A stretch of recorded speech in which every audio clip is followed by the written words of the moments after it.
रहीम अस्सलाम वालेकुम नाज़रीन, उम्मीद और दुआ करता हूं कि आप लोग जहां जहां पर होंगे खैर आफियत से होंगे। नाज़रीन, बज़ाहिर लगता यह है कि कॉन्स्टिट्यूशनल अमेंडमेंट्स वाला तूफान एक बार थम गया, लेकिन नहीं, ये एक दफा फिर से एक बड़े तूफान की तैयारियां होंगी अब। और उसके जो मुहर्रिकात हैं उनके ऊपर थोड़ा सा बात करेंगे और किस हद तक सेकेंड अटेम्प्ट सक्सेसफुल हो सकती है उसके ऊपर थोड़ी सी बात करते हैं।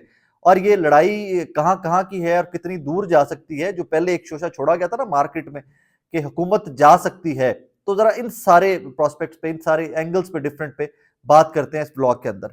एक तो एक नया मंजन आज मार्केट में आया है और मुझे बड़ा अफसोस हुआ वो मंजन देखकर कि या तो आप एक स्टैंड लेते हो, एक प्रिंसिपल स्टैंड लेते हो कि ये हमें लगता है ठीक है, हम ये करेंगे, या ये ठीक नहीं था तो हम नहीं कर रहे। मौलाना फजलुर रहमान साहब ने जो स्टैंड लिया अभी तक का, जो आगे चल के उसके ऊपर भी थोड़ी डिटेल में आते हैं कि अब फर्दर क्या क्या हो सकता है। अभी तक का जो स्टैंड लिया प्रिंसिपल स्टैंड था, उनको कुछ शिकों के ऊपर एतराज था, उन्होंने कहा जी नहीं, मैं आपके साथ नहीं हूं इसके अंदर। पीपल्स पार्टी जो कल तक इस कॉन्स्टिट्यूशनल अमेंडमेंट के ऊपर वोटिंग करवाने के लिए, वोट पूरे करने के लिए बिलावल भुट्टो जरदारी साहब और मोहसिन नकवी साहब आ रहे थे, जा रहे थे, आ रहे थे, जा रहे थे मौलाना फजलुर रहमान साहब के घर। आज जब वो सारा मुसवदा एक्सपोज हो गया, पूरी कौम के सामने, पूरे पाकिस्तान के सामने आ गया और उसकी ऐसी शिकें सामने आई कि सबकी चीखें निकल गई कि होने क्या जा रहा था, तो उसके बाद आज नवीद कमर साहब से असेंबली के फ्लोर के ऊपर एक स्टेटमेंट दिलवा दी गई कि ऐसी बहुत सारी शिकें थी जिनके ऊपर पीपल्स पार्टी को भी एतराज है। भाईजान, आपने हमें क्या समझा हुआ है कि हम पाकिस्तानी रोटी को चोची कहते हैं?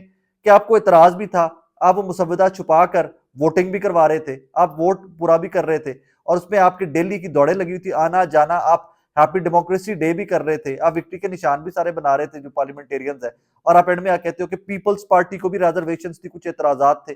भाईजान, एतराजात वाली बात आपकी ये इजलास मुलतवी होने से पहले सामने आती तो हम कहते कि हाँ जी, पीपल्स पार्टी अभी भी जमहूरी रवैया अपनाए हुए है।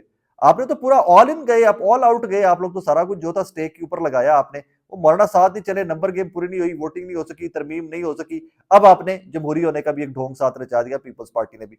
अब यहीं पे रुक जाइए। एक तरफ ये नवीद कमर साहब की स्टेटमेंट है, इससे आगे डॉन न्यूज की एक छोटी सी खबर है, जरा वो भी उसके ऊपर भी बात कर लेते हैं कि पीपल्स पार्टी ने ऑफर क्या क्या किया है मौलाना को। अब जाकर के अभी भी अमेंडमेंट से पीछे नहीं हट रहे भाईजान। बजाहिर तो अब ये होना चाहिए था कि अमेंडमेंट जो ठीक है, बार बार इसके ऊपर मैं कह चुका हूं कि जनाब, अमेंडमेंट लाना पार्लियामेंटेरियंस का हक है, इस्तेकाक है। पार्लियामान को अल्लाह ने वो हमारे कानून आइन, अल्लाह ने जो हमें ताकतें दी हैं, जो पाकिस्तानियों को वोट के जरिए जो हमने आगे मुंतकिल की हैं इलेक्टेड लोगों में, उस सारी पावर में ये बनती है, इनका हक बनता है भाई। कॉन्स्टिट्यूशन उनको ये देता है राइट, लेकिन इलेक्टेड लोगों को देता है भाई, उन लोगों को नहीं देता कि जिनके फॉर्म 45 47 की कंट्रोवर्सी अभी तक खड़ी हुई है। उन लोगों को यह आइन हक नहीं देता कि जो नजरियाती तौर के ऊपर इतने मद्दे मुकाबिल थे कि जिनकी सारी जिंदगी की सियासत एक दूसरे के खिलाफ थी, और इवेंचुअली वो इकट्ठे होकर हुकूमत बनाकर बैठ जाएं और वो इधर उधर से पकड़ पकड़ के 2/3 मेजोरिटी लेकर बनाकर नंबर पूरा करके अमेंडमेंट कर देंगे। हक नहीं देता आइन। आइन उसका आपने देखना है, मकसद देखना है कि अमेंडमेंट का मकसद क्या है, फलाह आवाम की, क्या पाकिस्तानियों की खिदमत हो रही है, क्या रियासत की खिदमत हो रही है, तो फिर उसके ऊपर आके अमेंडमेंट के ऊपर बात कीजिए। अब जब उसमें कुछ इबहम रखा गया, मुबहम था सब कुछ, तो कैसी अमेंडमेंट है कि जिन्होंने करनी है उन्हीं को पता नहीं है। अब आगे चलिए जनाब। अब से कुछ देर पहले मौलाना फजलुर रहमान साहब के घर फिर बिलावल भुट्टो जरदारी सब तशरीफ लेके गए। फेयर इनफ, पॉलिटिशियन है, सियासतदान है, मुलाकातें होना एंड ऑल दैट ठीक है, उनका हक है, उनको बार बार करती रहने चाहिए। लेकिन इसके साथ एक और तूफान बदतमीजी भी आ रहा है, और वो तूफान बदतमीजी क्यों आ रहा है उसकी वजह समझे, जड़ पकड़े। वो तूफान बदतमीजी सोशल मीडिया के ऊपर तो काजी फाइसा साहब के नाम को जो लेकर आ रहा है वो अलग कहानी है, लेकिन जो बार काउंसिल्स कर रही है काजी फाइसा साहब के नाम के साथ, और काजी फाइसा जितना सख्त रद्द अमल आ रहा है बार काउंसिल्स का, उसको भी समझने की जरूरत है। मुझे एक बार काउंसिल के रद्द अमल पे शदीद दुख हुआ आज, और वो बार काउंसिल है बलोचिस्तान बार काउंसिल। ये इसमें इतनी सख्त जुबान इस्तेमाल की गई थी, क्योंकि उसका दुख की वजह क्या है वो मैं आगे चल के आपको बताता हूं। इसमें आखिर में एक जुमले लिखे हुए हैं चंद। आइन आनी तरमीम कर बयान में ये कहा गया कि मौजूदा चीफ जस्टिस ऑफ पाकिस्तान अपनी रिटायरमेंट के करीब अपने जाती फायदे के लिए सुप्रीम कोर्ट जैसे इदारे को तबाही की तरफ ले जा रहे हैं। तारीख को एक बदतरीन चीफ जस्टिस के नाम से याद रखेगी। और ये बलोचिस्तान बार काउंसिल का प्रेस रिलीज है। ये वो बार काउंसिल है जहां पर 9 से 14 काजी फायजा साहब चीफ जस्टिस रहे हैं बलोचिस्तान। तो वहां के वकला, जहां से काजी साहब का करियर स्टार्ट हुआ था, काजी साहब के बारे में क्या लिख रहे हैं, वहां की बार काउंसिल की प्रेस रिलीज क्या आ रही है, ये मैं पढ़ा तो मैं एक बार रुक गया था एट दैट टाइम कि हो की रहा है। अब इससे भी आगे चलिए जनाब, अब मौलाना किसी तरह से तो मौलाना को हमने टैकल करना है ना, हुकूमती मशीनरी, पावर, एस्टैब्लिशमेंट, सब एक पेज के ऊपर, अमेंडमेंट्स रुक जाए। इतनी बड़ी खफगी, इतनी बड़ी हजीमत, इतनी बड़ी शर्मिंदगी, अब क्या करें? तो जनाब मौलाना का केसेस अब जनाब लगने जा रहे हैं उनके इलेक्शन कमीशन के अंदर, उनकी पार्टी के इलेक्शन। ये जनाब तारीख है 18 सितंबर सुबह 10 बजे, और non conduct of intra party election, Jamiat Ulama Islam intra party election, और ये जनाब इलेक्शन कमीशन में उनका केस लग गया कि मौलाना साहब चलें, पहले हमने तरीके इंसाफ के साथ जो किया आपके साथ, तो हम वो ऑब्वियसली नहीं कर सकते कि आपके स्ट्रीट पार और आपकी पार का हमें आइडिया है, ਅਸੀਂ हड्डे वरते हैं थोड़े नाल, लेकिन फिर भी हम आपको बताएंगे तो सही ना हम क्या क्या कर सकते हैं और कहाँ कहाँ पर क्या क्या हो सकता है। क्योंकि नहीं आईनी तरामीम के अंदर इलेक्शन कमीशन को लेकर भी और चीफ इलेक्शन कमिश्नर को लेकर भी, मेंबरान को लेकर भी तरामीम थी ना। स्टेक्स पे बहुत कुछ है भाई, बहुत कुछ है स्टेक्स के ऊपर। अब इन सारी चीजों को और एक और ये ऑफर डॉन न्यूज की गालिबन खबर है, ये एक कटिंग फ्लोट हुई है। The Peoples Party has reportedly offered to have Asad elected as senator from Sindh.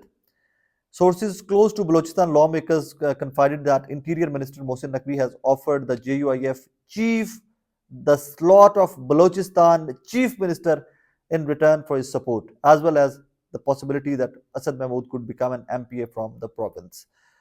वजारत आला लो यार बलोचिस्तान की, वोट पा दो यार। मतलब जरा देखिए ना कि वो हॉर्स ट्रेडिंग जिसकी अभी तरमीम करनी है पहले, उसी के ऊपर अभी से काम जारी है। अब बलोचिस्तान की कहानी जो है वो थोड़ी सी मुख्तलिफ है व्हेन इट कम्स टू मौलाना। मौलाना का सबसे जो स्ट्रॉन्ग होल्ड या जिनका बैकबोन थी ना मौलाना की, बलोचिस्तान था। वहां पे हिट किया गया था मौलाना को, बलोचिस्तान के अंदर हिट किया गया इलेक्शन के अंदर। बलोचिस्तान में मौलाना के साथ क्या हुआ है आपका मेरे हम सबके सामने। मौलाना के जख्म जो है ना, या मौलाना की जो वो ग्रीवेंसेज हैं, वो समझने की जरूरत है, वो थोड़ा डिटेल में समझने की जरूरत है। मौलाना ने कहीं पर सीट एडजस्टमेंट भी मांगी थी पंजाब में एक दफा, वहां पर आगे से जवाब क्या आया था, अभी के हुक्मरानों का जवाब क्या आया था, वो ढूंढ लीजिए, मैं वो सख्त अल्फाज नहीं इस्तेमाल करता, वो ढूंढ लीजिए। तो अगर नवाज शरीफ साहब लोगों को याद रखते हैं, वो अपने दोस्त और दुश्मन याद रखते हैं, तो क्या मौलाना कोई हक नहीं था? अब एंड में आ जाइए, कंक्लूड करते हैं इस सारी सिचुएशन को। एक तो ये आईनी तरमीम जो है इसमें कुछ शिकें निकालने के बाद आज हाँ एक और चीज, कामरान मुर्तजा साहब ने सेलिब्रेट किया, क्रेडिट लिया, JUIF ने, इसका बनता है, उन्हीं का क्रेडिट है, उनको लेना चाहिए। अब इससे थोड़ा सा आगे चलते हैं। आज उन्होंने इसको सेलिब्रेट भी किया कि that is how it is going to be and all that, fair enough, it is your right, that's how it should have been done. JUIF की बात कर रहा हूं। अब इससे आगे चलिए, तो ये लड़ाई असल में है कहां पर? ये जो एक खबर थी ना, वही खबर सब कुछ थी कि जनाब अगर ये कॉन्स्टिट्यूशनल अमेंडमेंट्स नहीं आती तो हुकूमत को भी घर जाना पड़ सकता है। और हुकूमत को पाकिस्तान में घर कौन भेजा करता है? मतलब आप माने या ना माने, हम इसके ऊपर बहस कर सकते हैं कि क्या एस्टैब्लिशमेंट वाकई में इतनी ताकतवर है या नहीं। अगर आप इसके ऊपर बहस भी करते हैं तो मैं कहूंगा कि किसी और का व्लॉग देख लिया करें, मेरा मत देखा करें। We all know that establishment ही पाकिस्तान के अंदर इतनी ताकतवर है, वो जो हुकूमतें बना भी सकती है, हुकूमतें तोड़ भी सकती है, घर भी भेज सकती है। तो फिर ये अगर हुकूमत घर जा सकती है, ये आईनी तरमीम ना होने के ऊपर ये जो एक नैरेटिव फेंका गया था मार्केट में, तो फिर हुकूमत को कौन घर भेजेगा? लड़ाई तो फिर हुकूमत की एस्टैब्लिशमेंट की स्टार्ट हो जाएगी ना, कि आप नहीं करवा सके, आप नाअहल हैं, नंबर भी पूरा करके दिया। और आपने इसकी बेहतरीन तर्जुमानी जो है, आज वो फैसल वावड़ा साहब की जो गुफ्तगू है, वो नाअहलों की जो के बारे में उन्होंने जो की, ये लफ्ज उनके इस्तेमाल किए, मेरे नहीं है, वो गुफ्तगू आप सुन लीजिए तो आपको आइडिया हो जाएगा कि जनाब अब लड़ाई होगी। मेरा एक एंगल है, ये एक हाइपोथेसिस है, लेकिन जब सियासत है इसके अंदर पॉसिबिलिटीज ही पॉसिबिलिटीज होती हैं। Democracy and practical politics is to be precise, practical politics is name of possibilities. मेरे नजदीक हर चीज मुमकिन है इसके अंदर। मुमकिनात में से एक ये भी तो है ना कि नवाज शरीफ साहब की कोई स्टेटमेंट नहीं आई इसके ऊपर, नवाज शरीफ साहब ने कोई मीटिंग नहीं की इसके ऊपर, नवाज शरीफ साहब के होते हुए भी कि जो जिनका मौलाना से भी बहुत अच्छा ताल्लुक है, जिनका मैंगल साहब से भी कोई बात बन सकती थी, कोई कलीदी किरदार नवाज शरीफ साहब ने नहीं अदा किया। तो कहीं पर ये भी तो हो सकता है ना कि PMLN खुद से एक पत्ता खेला हो। कुछ अमेंडमेंट्स इस तरह की इसमें हैं कि जिनमें आज आप वक्ती तौर के ऊपर फायदा ले सकते हो, कल को आप ही सियासतदान हो, आपने ही रगड़े में आना है भाई। आज आप पाकिस्तान तहरीक इंसाफ के लिए कर लो, या आज आप काजी फायसा साहब के लिए कर लो, या जिस तरह अभी बार काउंसिल सारी इकट्ठी हो गई है, खड़ी हो गई है, तो कल को इन सारी चीजों के रगड़े में आपने खुद से आना है भाई। तो ठीक है, फाइन, हो सकता है एट सम पॉइंट PMLN के कुछ जो ब्रेन है वो भी एंड में सोच के बैठे हो कि यार हम आज तो ये कर लेते हैं सारा कुछ, कल नु साढ़े ती अर्शे इंप्लीमेंट होनी है, कल हम ही पे हर चीज एक्सरसाइज होनी है। सो हम कोई मिड वे निकालें, कोई दरमियानी रास्ता निकालें। तो हो सकता है कोई किसी एक चीज़ के ऊपर ये भी कंसेंसस हो कि ये किया जा सकता है, मौलाना आपने यहाँ पे अड़े रहना है और बाकी फिर बाद में देखेंगे क्या होता है। मुमकिनात है ना, ये भी मुमकिन है कि मौलाना क्योंकि ये मैं कल परसों से कह रहा हूँ कि काफ़ी सारी कॉन्स्टिट्यूशनल अमेंडमेंट्स की जो शिकें हैं वो मौलाना की अपनी प्रपोज्ड हैं, वो मौलाना की अपनी तजवीज़ करदा हैं, तो फिर प्रॉब्लम कहाँ पे था? वो प्रॉब्लम आज कामरान मुर्तज़ा साहब की जो गुफ्तगू है वहाँ पर आपको समझ आ जानी चाहिए कि वो कहाँ पर मेन इश्यूज थे। वो आर्टिकल 8 में तरमीम, सिविलियन का फौजी ट्रायल और उसकी अपील खत्म करना, ब्ला ब्ला ब्ला ब्ला, ये इस तरह के जो तमाम मामलात थे, वहाँ पर आकर कहानी फंस जाती है। अब एक वकला तहरीक जो है वो उठने जा रही है, और अब मैं हामिद खान साहब वाली बात नहीं कर रहा।